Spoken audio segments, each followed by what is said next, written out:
All right, ladies and gentlemen, welcome. We are live here with NCTA. We have a little bit of feedback. Apologize for that, ladies and gentlemen. All right, very good. Well, let's get started here. So we have first up here to introduce our expert of the day. We have President Master Dan Chuang is going to introduce Cheyenne Lewis. Hey everyone. Hey, I'm super excited to introduce Cheyenne Lewis. I had the pleasure of getting a chance to travel with Cheyenne. I've known her for, been acquaintance with her for a long time and admired her career. And I had the chance to travel with her to Italy this past year for the World University Games, where she earned a bronze medal in female team sparring. Was just a tremendous leader for the team the entire time. She's also, of course, if I listed all of her accomplishments, it would take the whole time, but she's a Pan Am Games gold medalist, youth world champion, you name it. She's really achieved that level of competition. And, we're super pleased to get her time today. I know she just finished another Zoom workout. She's jumping into this one, but, she really wants to help out the NCTA. So we really appreciate your time. Cheyenne just graduated from the University of California, Berkeley, not long ago, majoring in, could you remind me? Philosophy. In philosophy, that's right. I knew that. One of the best schools in the country and one of the most intelligent young athletes that I've had a chance to travel with. And really, I also enjoy watching her spar. Every single movement is so intentional in what she does. And often, she's always changing the distance or making these little adjustments that I just really, it's a pleasure to watch. So I think you guys are going to get a really great, thoughtful workout today. I did want to put a slight plug in that next year, she was on the 2019 National Collegiate team. So next year we'll be selecting a team for the 2021 World University Games. That's going to be in Chengdu. And I hope, Cheyenne, that you can join us on that one too. But we really appreciate your time today. Really, it's going to be a treat for all of our athletes out there. So thank you so much. Yeah, I'm excited. Thank you. And I am taking classes with DeVry right now because the resident athletes get free education through DeVry. So I have the credits. Hopefully I'll be in China next year. That'd be awesome. Awesome. Oh, yeah. We would love that. Yeah. All right. Let's see. I'm going to log off. All right. Thank you so much. Okay. All right. So we're going to start with just like a movement warm up. And all you need for this is like a little bit of free space. Basically, make sure that you're not going to trip on anything, and that's all you need. The tips for this, it's just going to be movement patterns. So a combination of slides, slide in, slide back, step in, step back, switches, that kind of thing. And only thing is whenever you're doing something, just make it realistic. So if you're doing 2 slides in, 2 shifts out, step in, step out, whatever it is that you're doing, just make sure that you act like either you're actually going in on someone to attack them or you're actually getting out of the way of their attack. So as long as you make it realistic, it'll be worthwhile. First one, super basic, just 2 shifts in, 2 shifts out. When you're doing this, if you want to add cover, I always think that's a good thing to know where your hands are supposed to be. So you're sliding in, you want to be safe. You're sliding out, a kick's coming at you, you want to be safe, add in your cover. And if for whatever reason, like you mess up or you get the pattern wrong, just reset, restart. It's all good. So we're going to do 2 shifts in, 2 shifts out. It's going to be 5 in each stance. And then when you're done with your 5, you can switch. So just a demo. I'm going to go in twice. 1, 2. My hands are ready. Shift out twice. Take your time in between each one. It doesn't have to be back to back to back to back. 2 shifts in, 2 shifts out, and then you can reset. All right. Let's see. I want to make this so you can see all of me, but I don't know if I have the capabilities to do that.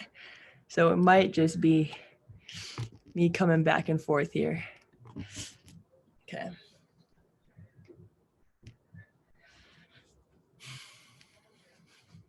All right. Okay, so next movement pattern is going to be a combination of steps and slides. So just shift in, step in. That's your offensive pattern. and then shift out, step out as your defensive pattern. So again, you want to keep your hands working all the time, arms moving. That helps keep it realistic. And in between your offense and defensive movements, it doesn't have to be back to back to back to back. You're just trying to get your body warm, get moving, but it doesn't need to be like a cardio type of thing. So shift in, step in, shift out, step out. You want to add your hands so you know where your cover is going to be. That's good.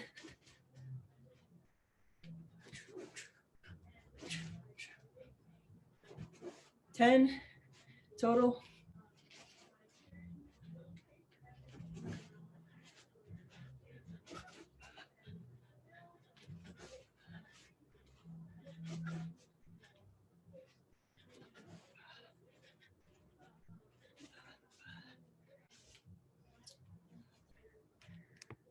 Okay.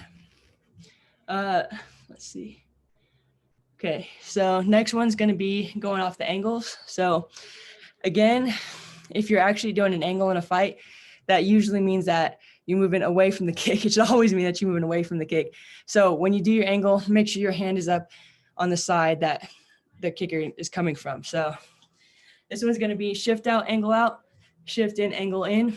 So when I do that angle out, you can determine how close or far you want to go. So you can shift out and angle kind of towards the person with your cover up, or shift out, angle out away from the person at a more defensive type of angle, still with your cover up. So whatever way you're moving, if you're moving to the right, your left hand is up. If you're moving to the left, your right hand is up.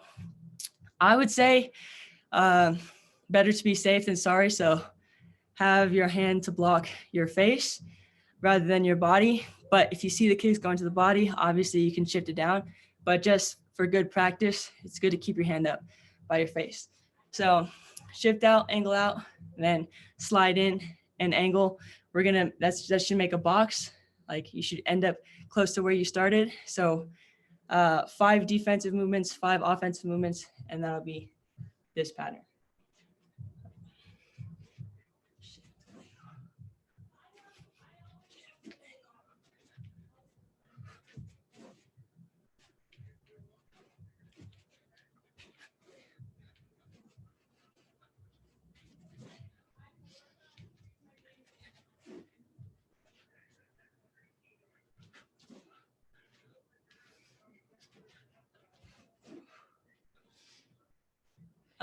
Another thing just to keep in mind when we're doing these movement patterns, you should at any point when you're done and you've landed, you should be ready to kick. So in this case, if you're going off the angle, right, it's good to have your hand up, be ready, make it realistic, but also kind of keep in the back of your mind, all right, if I did this, I should be ready to maybe hook it to the face, maybe back leg underneath. You should have like something that you would do in the situation and keep that kind of in the back of your mind. Okay, next one is going to be just not something that I would necessarily do in a fight, perhaps, but just for coordination, for good footwork. So you're going to switch, reverse switch, and that'll take you back to how you started. Your shoulders should stay lateral. Try not to switch and open up. So again, gonna go the same direction, switch, reverse switch. You're gonna just do 5 each side. Make sure you land good. It doesn't have to be super fast. And then after you've done 5 one direction, then start in the other stance, switch, reverse switch, and land soft. Try not to make it so that you're losing your sense of direction. It should be like every time you stop, if you need to kick at that moment, then you could fire out a kick.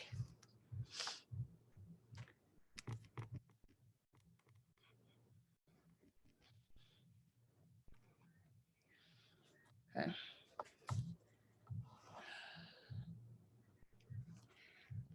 Okay.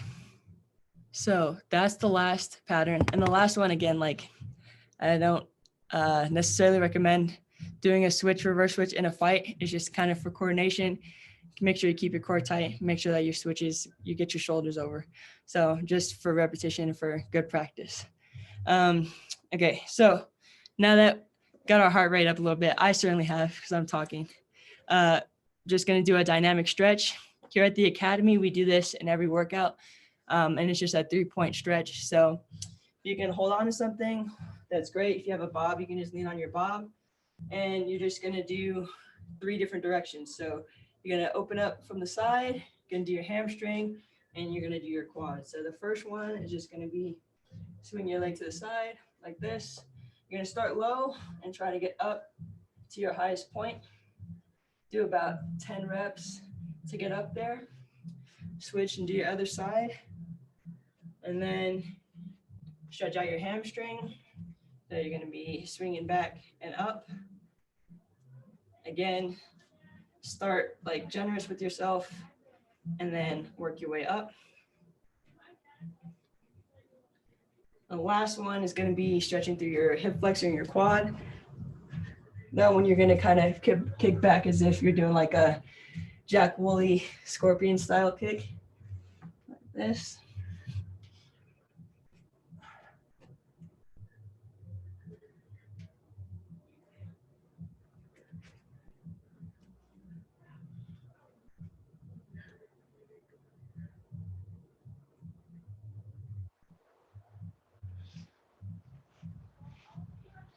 Okay, let's see. Now I'm going to do some wall work. So movement, dynamic stretch. Now we're going to get into some actual kicks. So for this, only thing you need is a wall. If you have like a bob or something, you can kick on that. Or if you have someone holding paddles for you, they can hold for the combination, but you don't really need anybody to hold for you or to actually kick anything. You can just kick in the air. So as long as you have something that you can put your hand against, you're fine. But if you do have something to kick, that's great. You can use that. So first, we're just going to do a turn. Hi, Faith.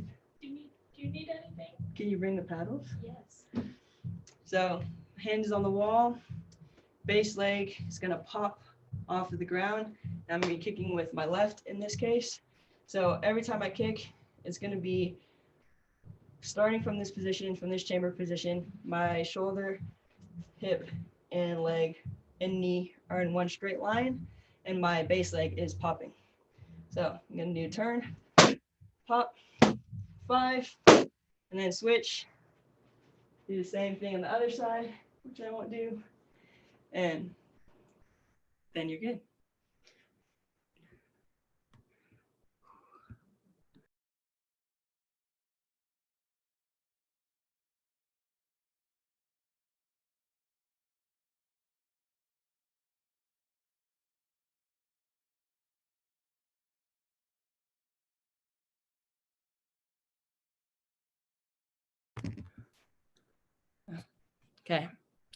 Okay, we done turn. We're gonna do stab to the body or cut kick. I'm saying stab now because Gareth got me saying stab, but cut kick. So same general points. Keep everything in line. 1, 2, like shoulder, hip, knee. Everything's in line, and then you're just gonna stab it out. 5 each side. When you're doing cut kick, it's like a little bit more common that you kind of lose your line one way or the other. Like sometimes you miss, you fall off this way or vice versa. So if you don't hit the paddle flush, or if you find yourself, even if you're kicking out straight, falling one way or the other, just try to correct yourself, hold everything in line, hop 5 times, back to this initial chamber position. Don't let your chamber drop in between reps, and switch after 5. And I think I might have Faith demonstrate soon because I'm starting to sweat. This is my roommate. Hi, nice to be here. She's she demonstrated a lot in the last Zoom session, so maybe I won't. But she's the paddle holder extraordinaire, and we've been able to train together, so that's been good. Okay. Let's do stab on the wall, and then we'll do some off the cancel. Or sorry, axe off the wall. Okay. So same coaching points. Faith is going to do an axe kick. So we've done turn, we've done cut. Now we're doing an axe kick. The one thing that always gets lost when people do axe kick on the wall is they don't open their hip up enough or they open it up too much. So what you want to try to do is you want to keep your lateral position, open your hip up for an axe kick, but not open your body up like this. You want your kick to come across, but you don't want your shoulders to open up so that you're square. So, for example, and she's still popping with her base foot, which is on the ground, for a nice snap. If your hammies are tight and you might not be ready to do an axe kick high, you can always just take it body level. That's fine. Like we're activating, so don't feel like you need to be, going way high. You can just slap it down.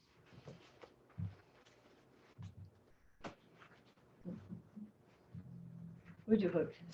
Since you have a good hook.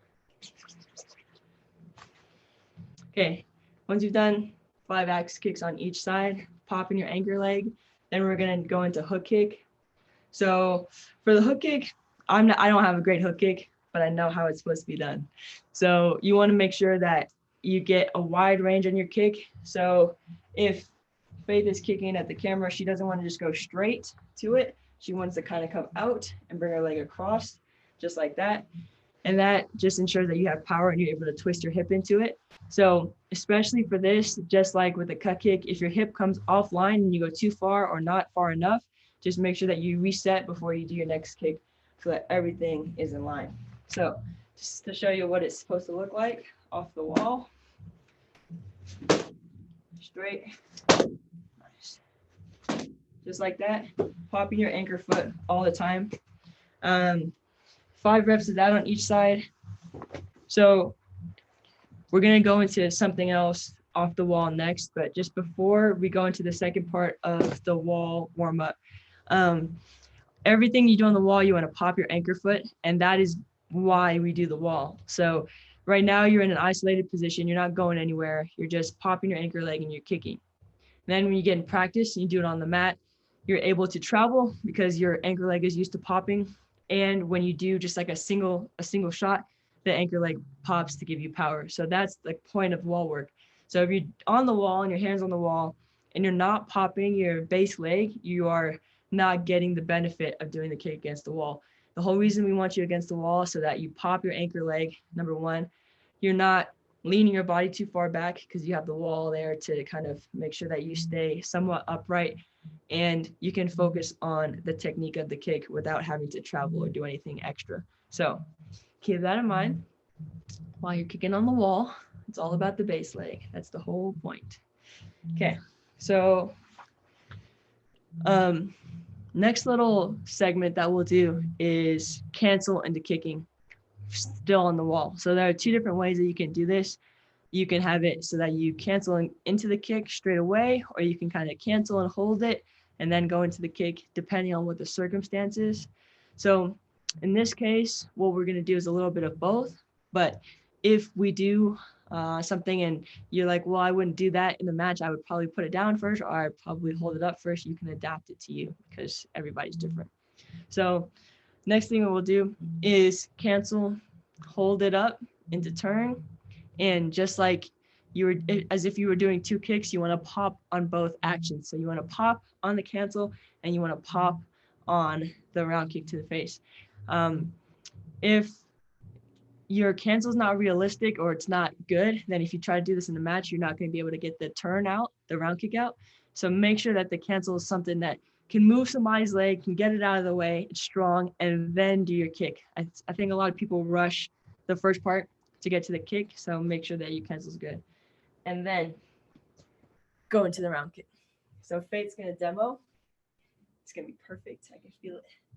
So left cancel. And popped on both intentions. So pop, pop. Her base leg is working the whole time. Popping off of the floor. The cancel is nice and strong and realistic. It would actually move someone out of the way, and then she round kicks. So as long as the cancel is good, the round kick will have an opportunity. If the cancel is not good, the round kick's not going to have an opportunity. So 5 of those each side, 5 on the left, 5 on the right. And her first time, she fell off the line. But before she started her second rep, she reset. She got herself back so that everything was in line. and start it again. That's the key. If you kick and you're offline, don't just go right into your next rep. Make sure that you kick, you go offline, okay, you fix it, you're back to the lateral position that you're supposed to be in, and then you can kick again.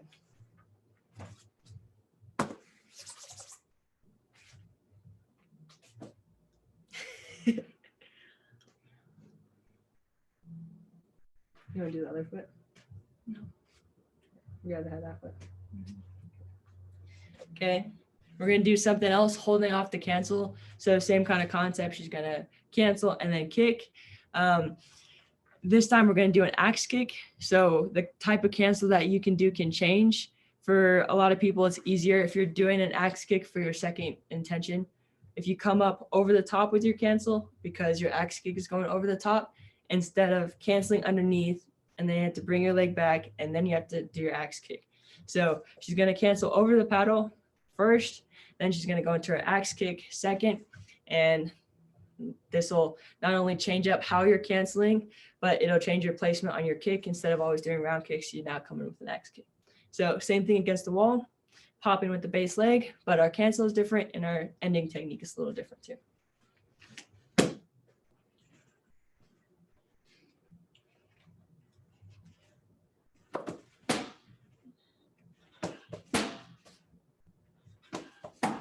So as she's coming up and over with her cancel, it's really good. It's realistic. It's getting my leg out of the way. It's getting my leg out of the way, and it's opening up that opportunity for her to axe. Notice when she brought her leg up, her axe kick is coming from this direction, so her cancel is also going this direction. That way, the leg is moving opposite way that my kick is coming from. So, yeah, that's, I think, the best way to get an axe kick over, rather than doing the typical cancel underneath the leg. You cancel over the person's leg, get the axe kick over.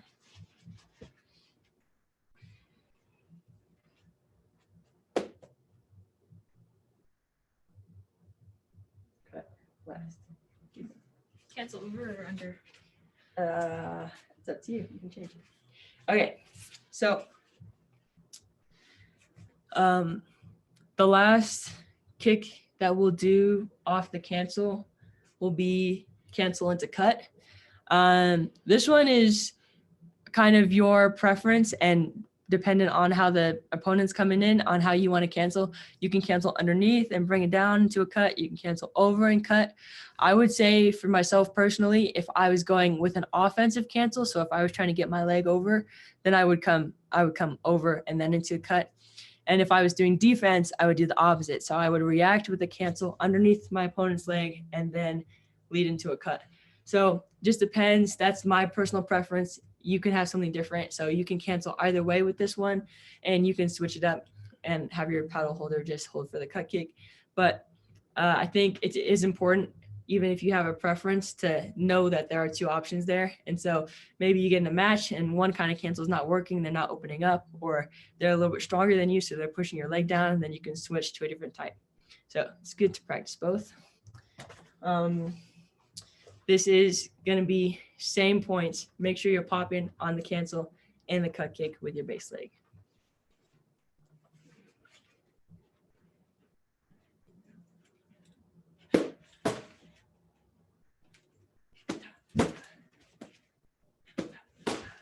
Nice. So nice high chamber to start. Her body's in line. She's popping with both. 5 of those each side.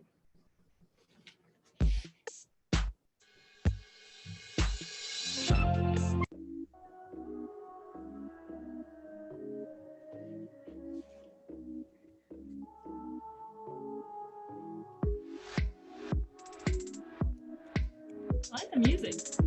Very nice.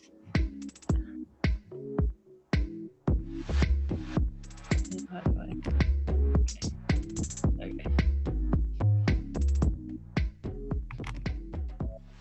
Now keeps hidden. Hooks her hidden. What app is this? This is Zoom still, but it's a private group. It's a little bit extra to get in. There's a waiting room. Fancy.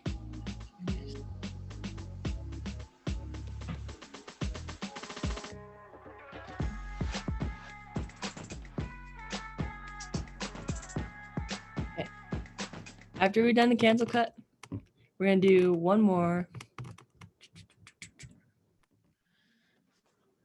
cancel.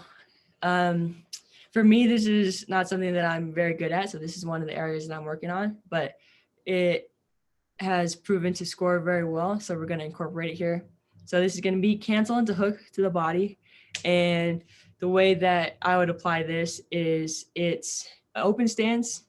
Somebody's coming in on me with their front leg. So I cancel that front leg out of the way, and then I'm hooking to their open side.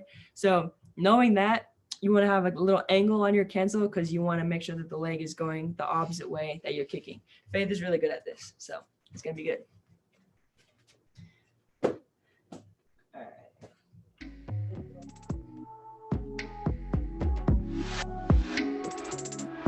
Pop it twice. Pop and pop. And again, like all of the other things we've been doing, the key to this is the cancel. If the cancel is not good, you're never going to get that hook kick off if the cut kick is still coming at you.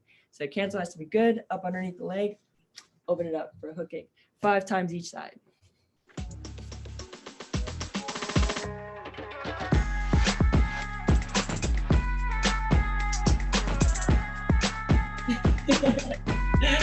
Good job, Nick.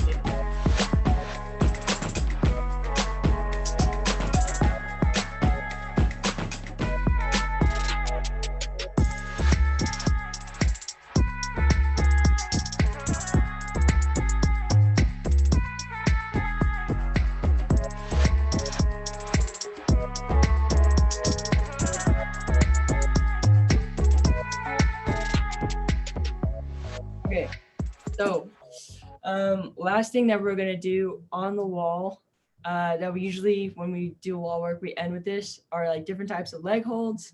So I'm just gonna go through a couple.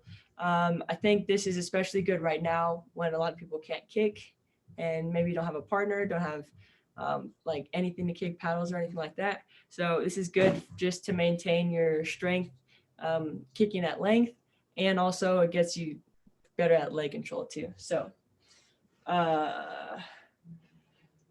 I'm gonna make sure that Faith doesn't trip on the many obstacles I have in my room. But basically, she's gonna put her leg up on the wall. And again, keeping that line, her shoulder, hip, and knee are all in a straight line. And then she's just gonna lift up off of the wall, hold that for 5 seconds, and then go back to the wall. So try to get your leg up to its highest point, come off the wall, hold it, and go back. Try not to let your body lean too much, tighten up your obliques, a lot of glute strength, and just come off the wall just a little bit, just slightly before going back on the wall. And if this is hard, you can't do it, just lower your foot a little bit, start at wherever you can start at, and then work your way up. 5 seconds for 5 reps each side, and then switch.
All right. The glutes are burning. We're gonna stretch. So hopefully I can angle this so that you can see my floor, kind of. Okay, cool. So I'm gonna stretch for a little bit. We've done movement activation, dynamic stretch, wall work, and now we're doing more static stretching before we get into like the bulk of our session. This is how our sessions are formatted at the academy, and so that's what I'm bringing to you today. So yeah, so I just touch our toes.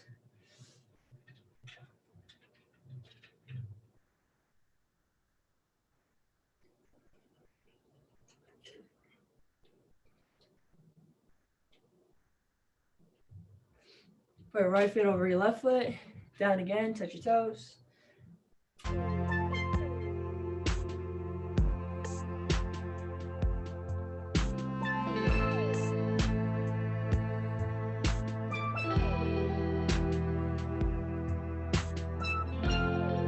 And switch.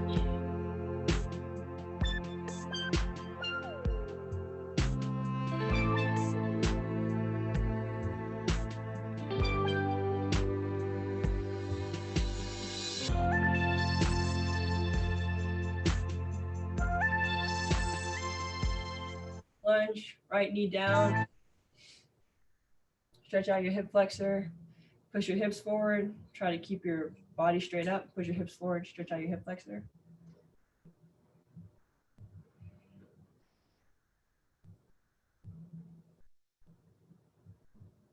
And grab your back foot. Stretch out your quad.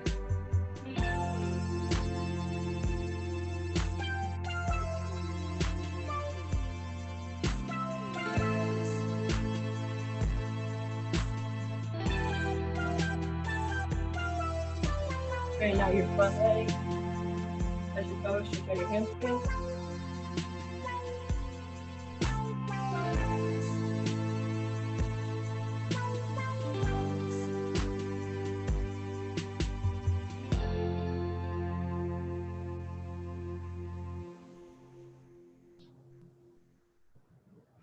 And switch. Hip flexor on the other side.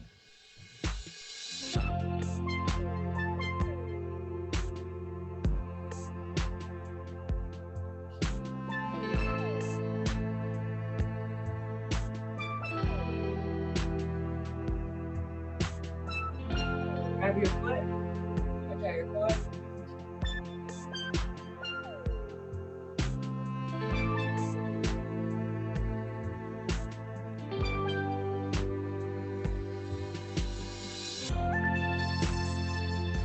Straighten your front leg. Stretch out your hamstring.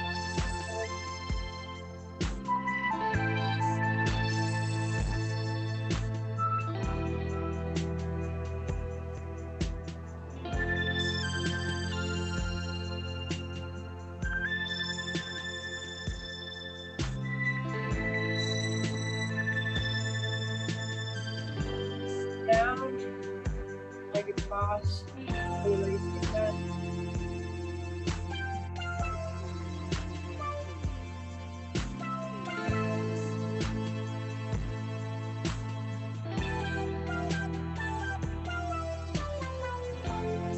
Other side.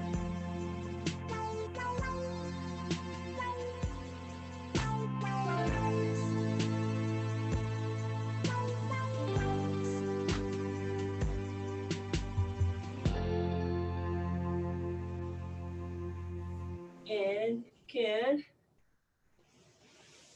splits. Let me adjust this. Splits and to your right foot.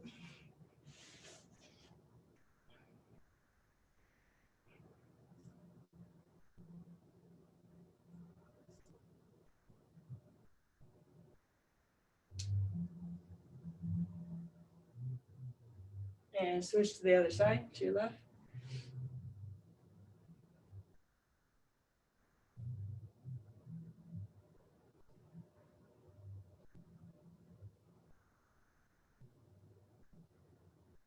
And down the middle.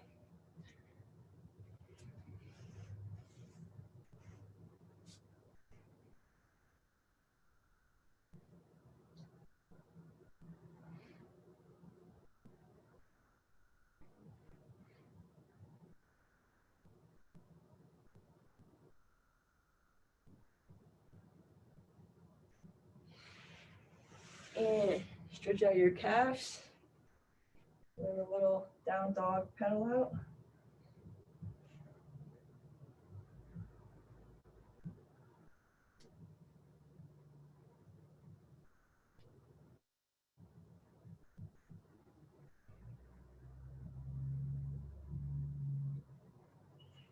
All right, walk your hands up. All right, so done a little static stretching. Now we're going to get into the bulk of the workout. So for today, I have bulk of the session is going to be high chamber reps. And this is basically just another way to canceling such a big part of the game now. And a lot of fighters cancel underneath the leg. That's kind of like the go-to cancel. You know, maybe you're tired or someone's coming in on you and you just lift your leg up, cancel underneath their leg to move it out of the way. So this is just a variation on the cancel that's not going underneath the opponent's leg, but actually trying to get your leg over their leg, moving it out the way, pushing it down so that you can get a kick in. So if you're by yourself, the key to this is just making sure that the chamber is high and realistic. You have to act like somebody's coming on you with a cut kick or whatever it is that they're coming in with, and that you're getting your leg high enough so that it would get over their leg and strong enough to move it down. So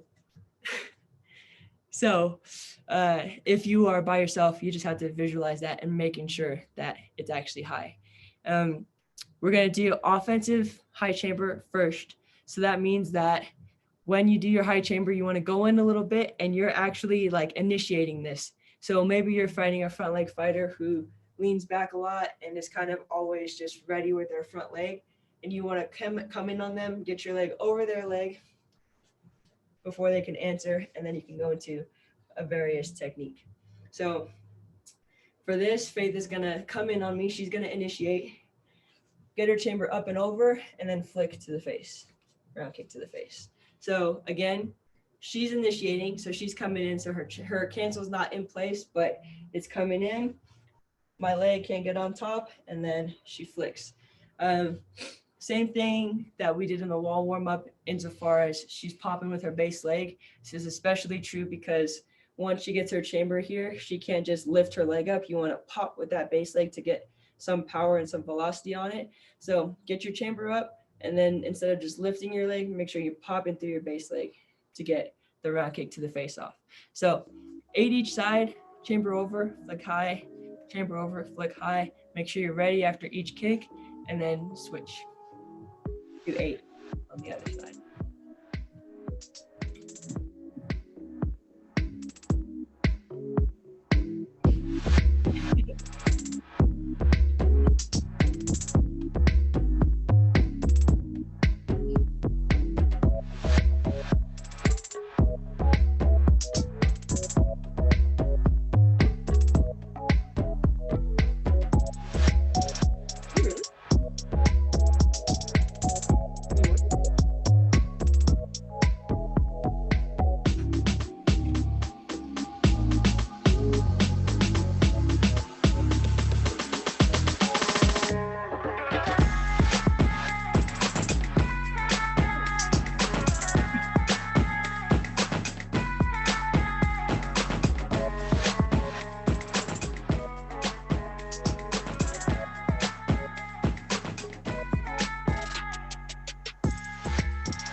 All right, we're going to do another offensive high chamber rep.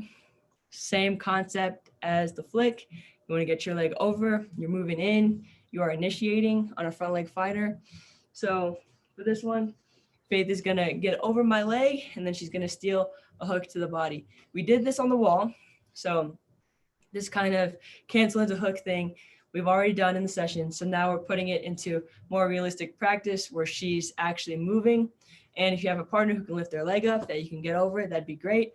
If you have a paddle that you can get your leg over, that's also great. If not, hold yourself accountable, get the chamber up and over, and then into the hook.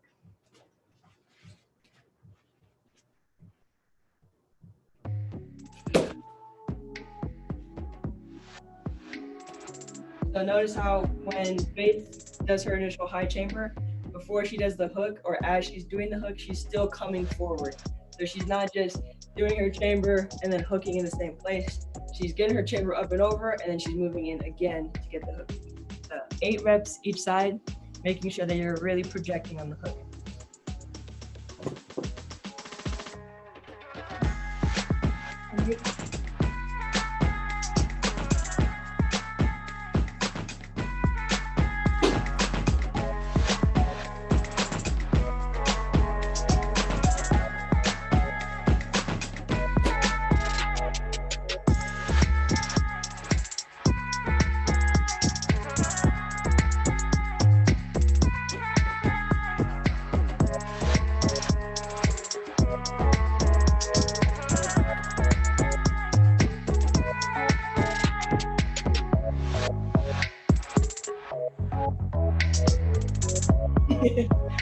I think it's fun.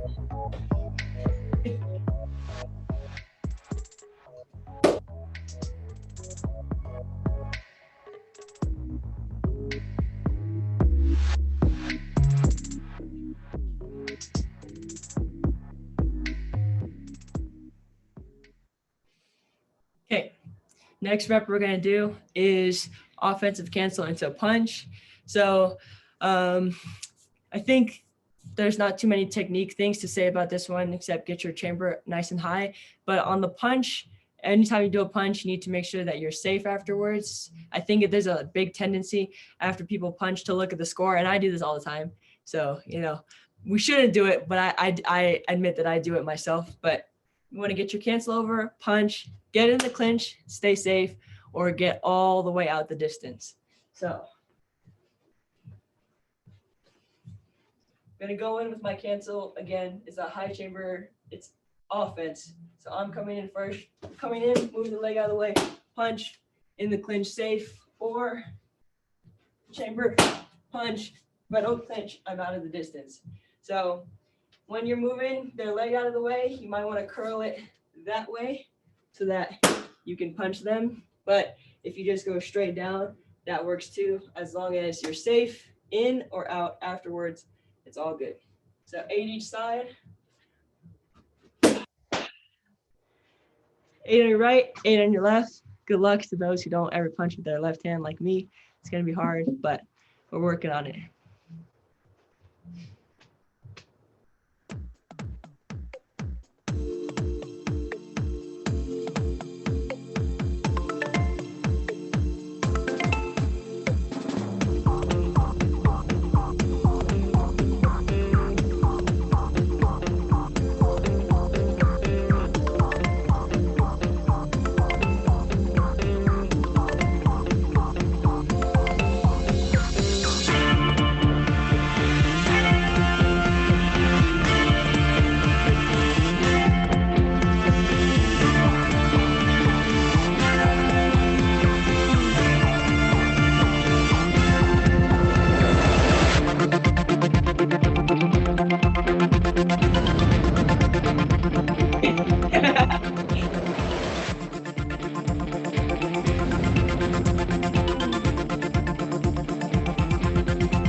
Okay.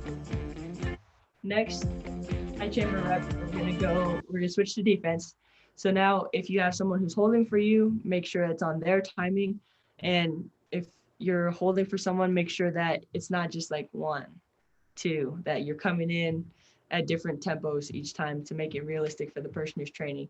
So Faith is gonna come in, I'm gonna get my high chamber up, and then I'm gonna do a cut. Again, it's not going to work if you don't get your chamber up. So if you're by yourself, make sure that you're imagining that you're getting your leg over somebody's leg and then doing the cut. If you just lift your leg up and do a cut and you try to do that in a tournament, it's not going to work. So you're getting your leg up and over, pushing their leg down, and cut kicking. So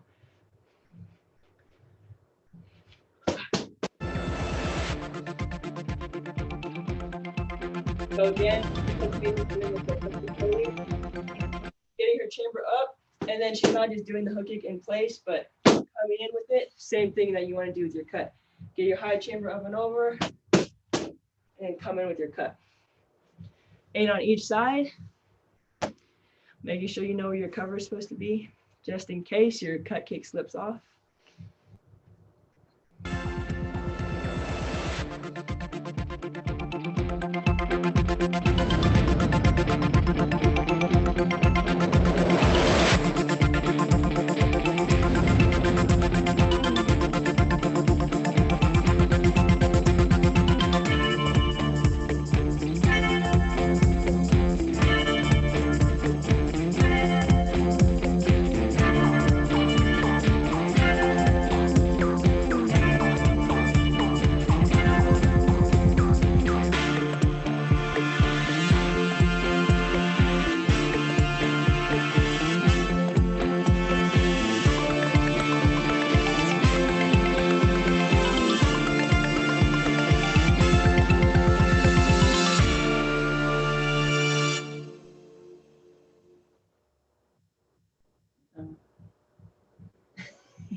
I really thought a drop was there.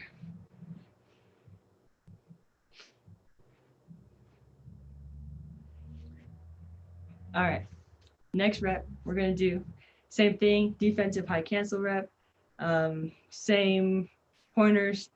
After you do your high cancel, you wanna go in a little bit to make sure you're meeting your opponent, especially because you never know if your cancel is gonna knock them backwards. So this one's gonna be high chamber into axe kick, and same thing like we did on the wall, where your cancel is coming the same direction as your kick, so that you're moving the leg out of the way. This should be the same thing. You're moving your opponent's leg out of the way, you're hopping forward with an axe kick to reach them.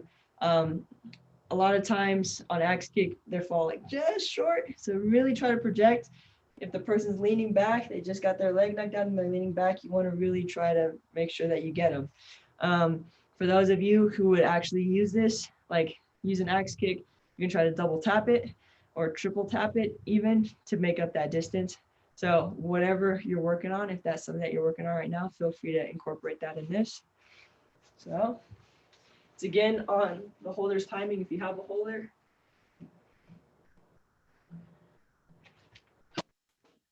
Up over, axe over. Still popping with your base foot. Just like that. And again, you can do 2 axes or 3 axes even if you want to get ambitious. Feel free to do that. 8 on each side.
All right, gonna do one more defensive rep. It's gonna be high chamber into double tap. This one, I think, anytime you're doing leg control where you have like multiple intentions, people sometimes kind of rush it, and so the 2 round kicks are both low quality. So don't feel like when you're doing your 2 round kicks to the face that it needs to be like ba-ba, ba-ba. It can be boom, boom. It doesn't have to be like super, super fast to still hit. Like, especially because sometimes if you hit the first one, your opponent's like, okay, put my arm down, the thread is gone, and then you can hit a second one. So don't rush it. Make sure that they're both high quality. It's holder's timing again. Holder's gonna come in, you're gonna get your leg up and over, and then double tap to the face.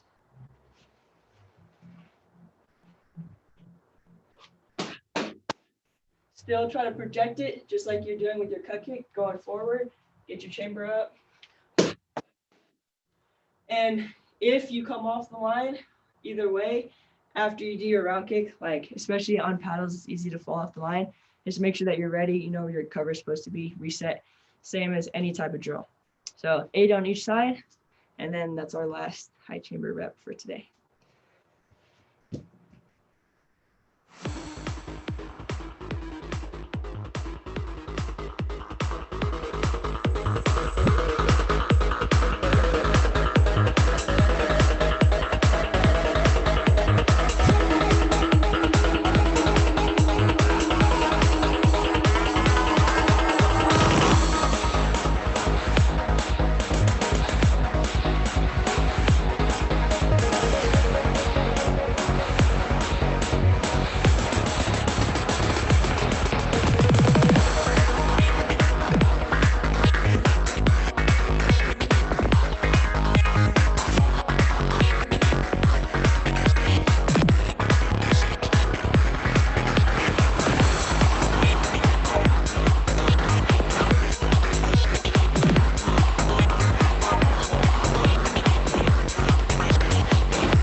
We're into tactics, so I don't know if you need to hold right.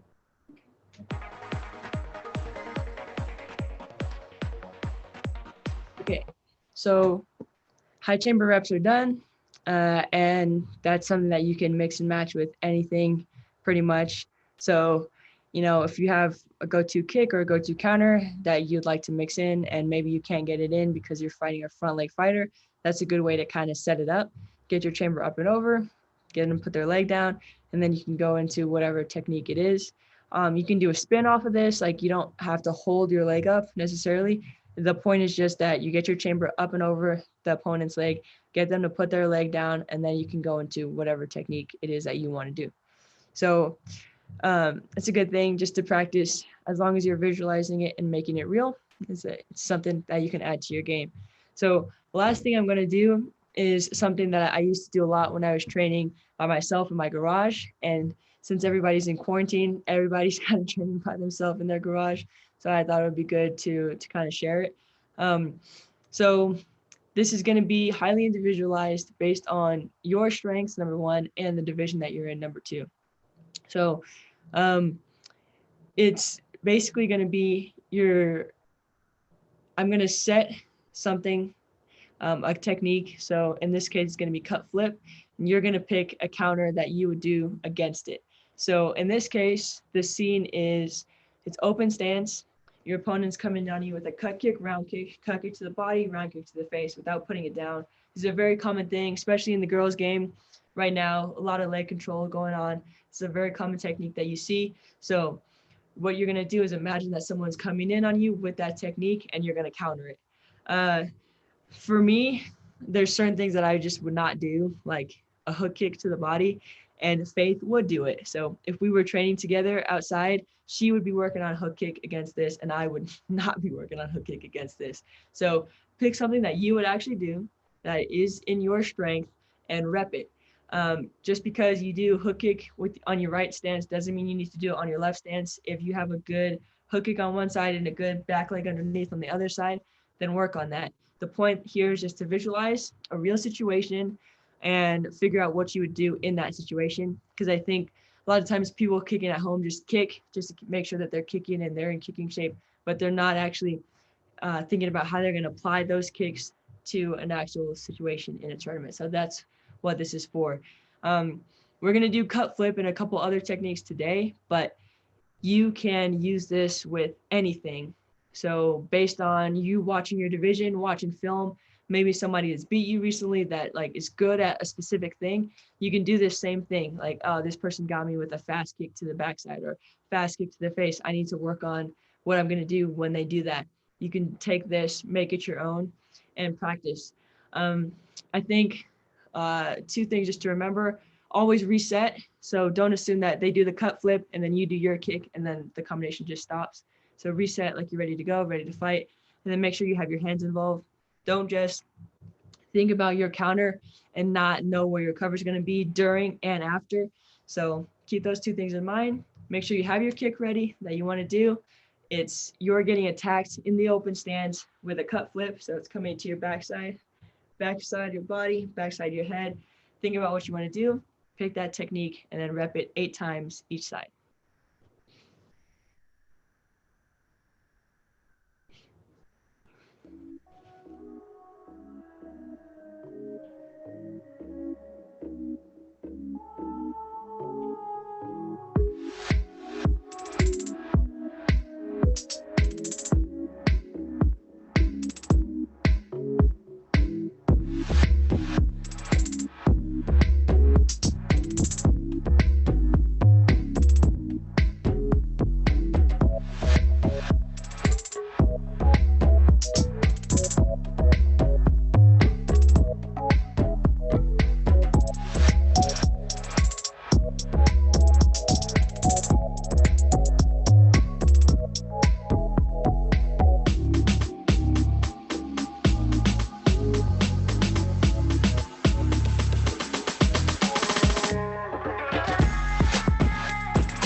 All right, we're gonna go into another situation to work tactics.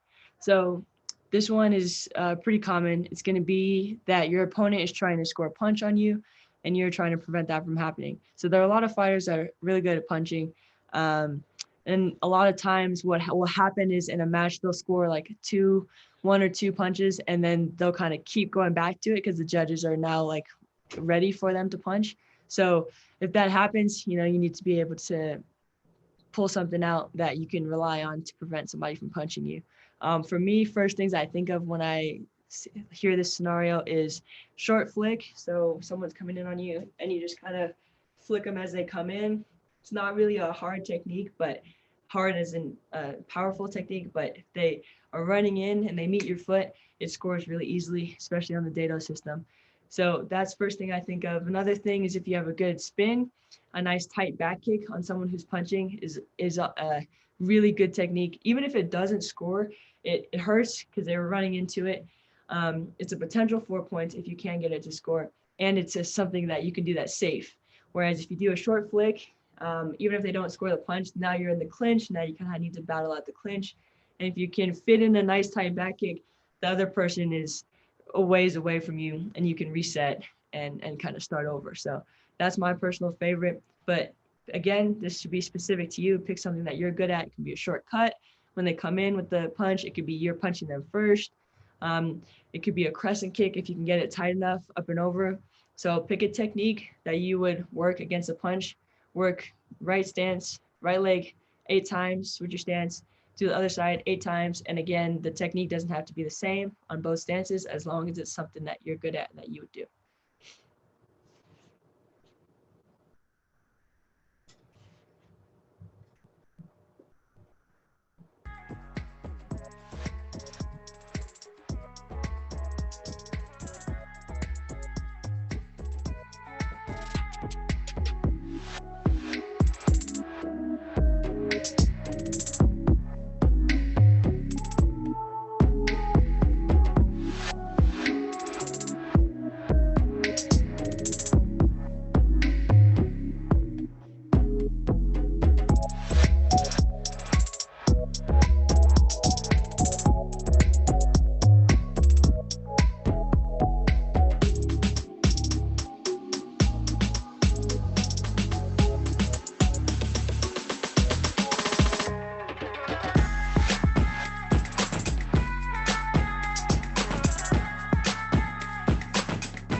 All right, we're gonna do one last situation.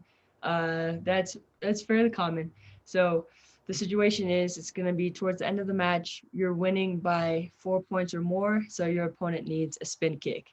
Um, this is one that I think it's good to do both sides. So it's good to be the one who's behind and maybe you need the spin kick and think about how you want to set it up. But in this case, we're gonna envision that we're the ones that are ahead and our opponent needs a spin kick and we're gonna think of ways to prevent them from getting that off.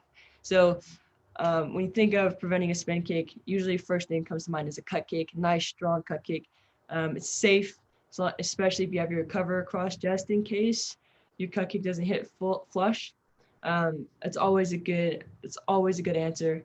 Cut kick, you can kick them to the backside, so just a nice hard round kick to the backside that prevents them from spinning because you spin that direction. Another thing that you can do is just press the game in general. So even though you're winning, even though you know that your opponent needs to score on you because the match is winding down, if you push the fight, whether that's with cut kicks or just keep kicking at them, it gives them extra things to think about. They can't set themselves, they can't set up a spin, and it increases your likelihood of winning. So there's a lot of different strategies to this, but we're just going to envision that we're in the last few seconds of the match. We know our opponent needs a spin kick, and we're going to try to shut that down. Always focus on cover, but especially last 10 seconds of the match, definitely focus on cover. Whatever technique you choose, make sure you know where your gaps are, make sure you know where the spin would be coming from if it was actually happening to you. So same thing that we've been doing, 8 on your right, 8 on your left, make it as realistic as possible. And for this one, if you have a couple things that you might want to try out and do and you want to switch between different reps, that's totally fine, as long as you're doing things that you would actually use in a match.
Okay.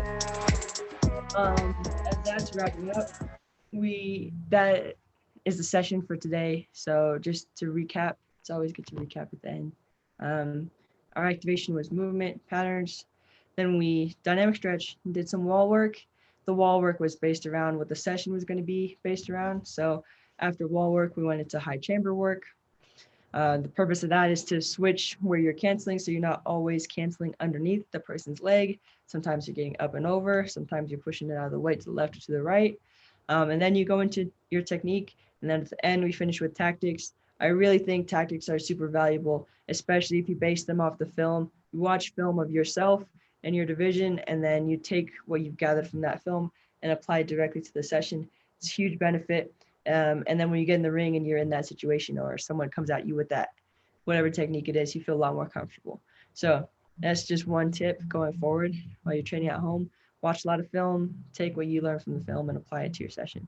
Now we'll stretch, and I'll lead a stretch, but at the end, I think it's always good if something's tight with you to just stretch that out. So don't feel like you need to follow me letter by letter. And I can take questions while I stretch, or we can save it for a little bit after. But if anybody has a question, you can think of it now, and I'll be sure and answer it.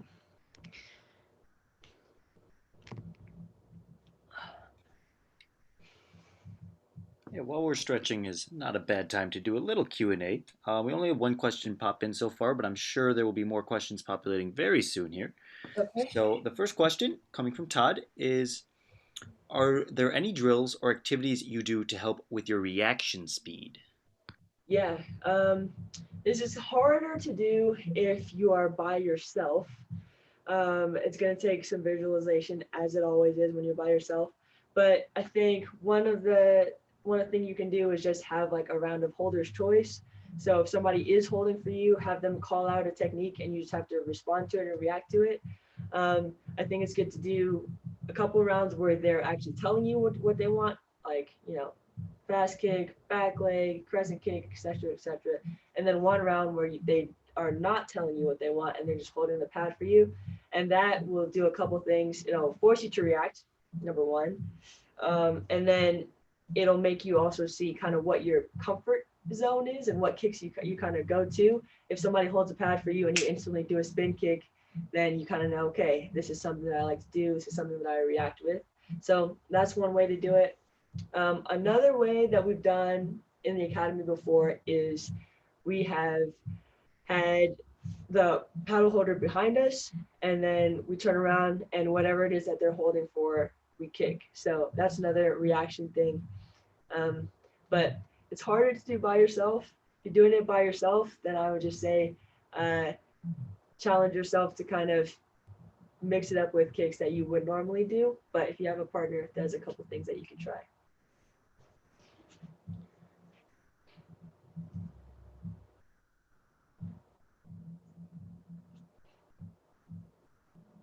Fantastic. All right, continue stretching here, and we'll do some more questions while we're at it. Question here says, this is my first year doing juniors. Are there any specific points of advice for new juniors? For new juniors, I think number one thing is like, don't underestimate yourself. So, whenever you go into a new age group, whether it's cadets for the first year, juniors for the first year, seniors for the first year, I think there's like, something that's new, so it kind of can be intimidating. But I would just say, like, don't underestimate yourself. Like, you're going into this age division. That is the age division that you belong in. You're fighting people your own age, and have confidence in that. Just because it's a new division doesn't mean that you can't do well. You can have great success as a first year junior. So have confidence in that. Work hard, and don't kind of give the division too much mental control over you. Make sure you go in there from a place of confidence. And I think anytime that you enter something new, if you're fighting a lot of new people that you haven't fought before, I think it's always good to just, if you can, find film on them and brush up on who's who in the division, so that when you are in this new environment, you're not just going in blind. You know who the major players are, their strengths and weaknesses, and you're a little bit more prepared dealing with like this new group of athletes that you're with.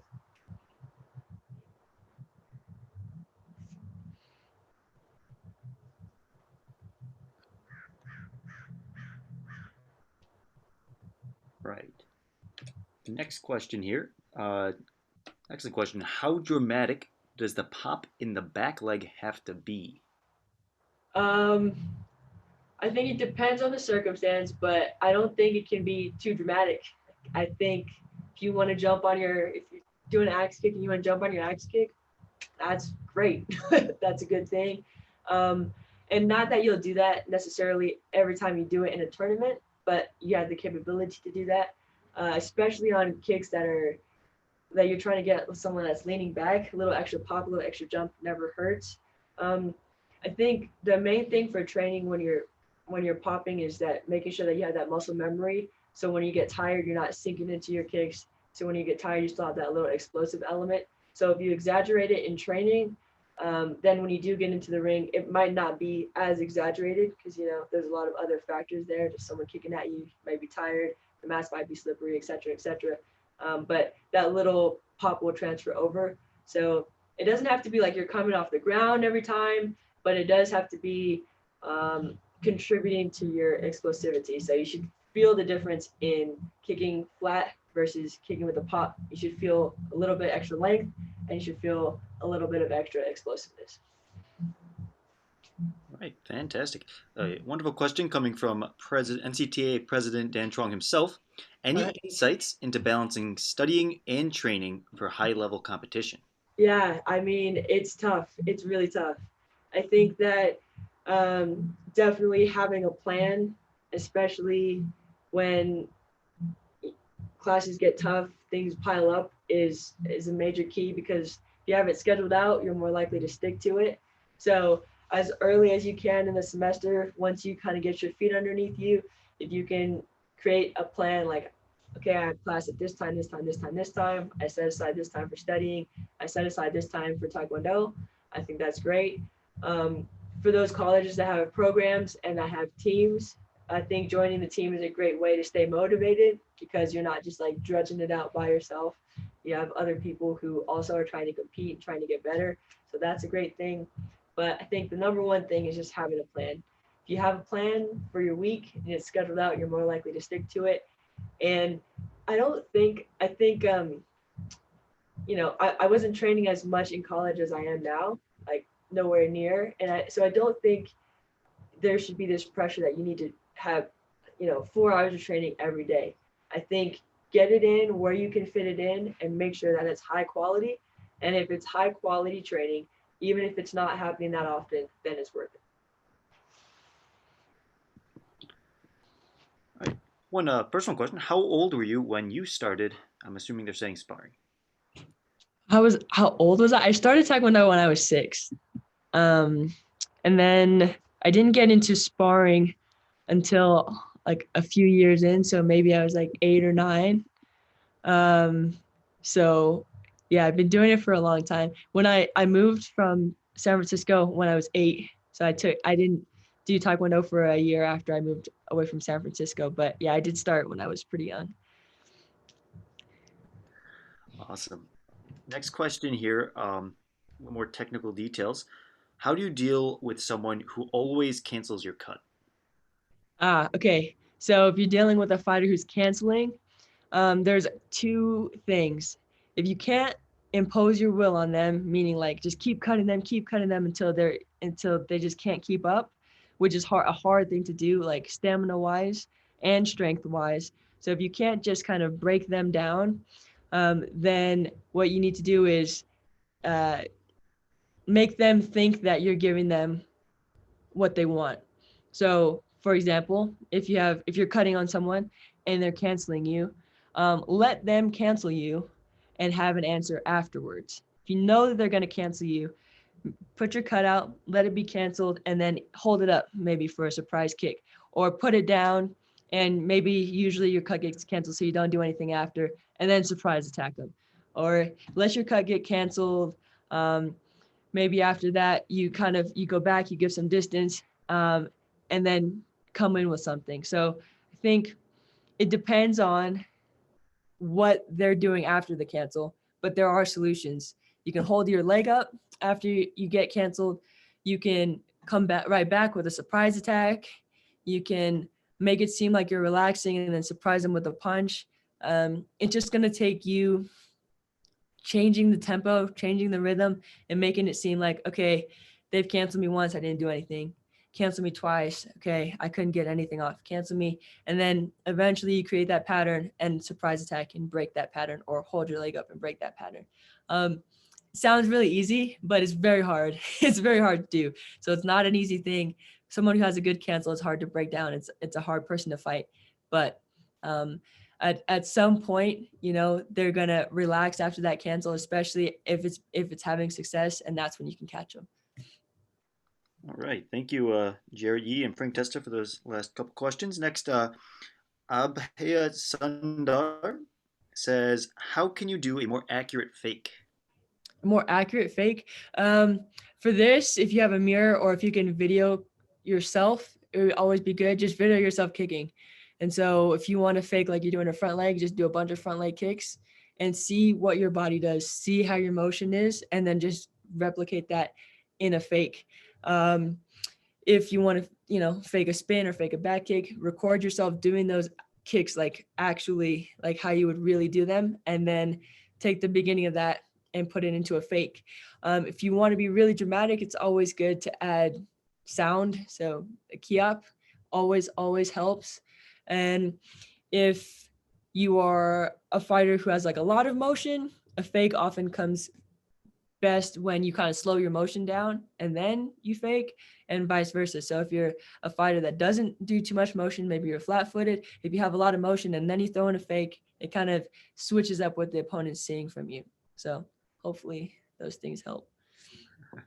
Very good. Next, this is our last question written so far. If anybody else has any other questions, please feel free. Now is your chance to get your questions to the Academy resident athlete, Cheyenne Lewis. Let's see here. Last question is John Markowski asks, what is your mindset during the match?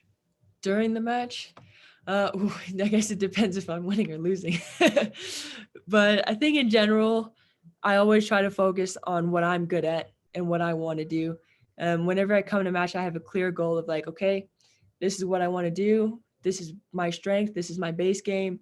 And I have one or two things that I'm going to tweak for this specific opponent. So I always start with my game first. And then from that, I build on a couple of things that I want to try for any given person that I'm going against. So I always try to stay focused on that. And when you're focusing on like what you're good at and your strengths, it gives you less mind space, I guess, to focus on like your nerves or what's ailing you or, you know, whatever else. I think if you're focusing on your game plan, then there's a lot less room for other potentially negative things to creep in. All right. Well, with that, I think that wraps up the questions. There's lots of thanks and praise coming from the chat for you, Cheyenne, and definitely a huge thank you from NCTA for you finding the time in your schedule to put on such a wonderful sparring session with our live viewers. So thank you very much, Cheyenne. Yeah, it's my pleasure. Thank you for coming and for kicking it with me a little bit. If you think of a question that you didn't get to today, you can always message me on Facebook or Instagram. I'm open. So if anybody has anything that they'd like to ask and they didn't get a chance to, feel free to reach out. Fantastic. We'll throw Todd got one more question in there. We'll let him slip that question. He says, "How do you train your stamina?" Cardio right now is hard. I'm lucky I have a bike in my apartment, so I've been using that. But if you're trying to just maintain your kicking stamina, as much as you can, get outside if the weather's nice and go run. I think that's always helpful. But I think any kind of like, we call it pressure to point, so I'm trying to put it in a different terminology, but any kind of set combination that you can repeat as kind of like a cardio cycle is good.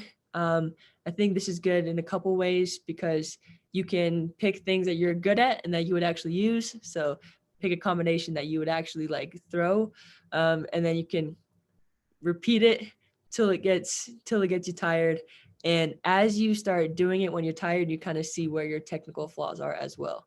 So that's one way to train stamina. Pick a combination that you can just do over and over and over, time yourself. And then any kind of like shadow sparring round.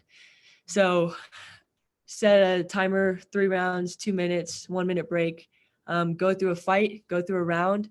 And I find that you get a lot more tired if you act like you're fighting a specific person. So pick a person that you fought recently, you know how they fight, you know what they've hit you with, and you know you've hit them with. Visualize that. And the more real that you make it, the more tired you get. So that's another thing that you can do. All right, fantastic. Well, with that, we will close off the live session. So thank you so much, Cheyenne, one last time. My pleasure. Yeah. Take care. Enjoy your weekend and have a happy Mother's Day tomorrow. Yeah. Happy Mother's Day to all the moms out there. Thank you for holding for your kids while we are in quarantine. They appreciate it, I'm sure, and it goes a long way. All right. Thank you so much. Bye, everybody. All right, and with that, NCTA Live wraps up another excellent experience for our athletes. And this is NCTA Live signing off. Until next time. Thanks, guys.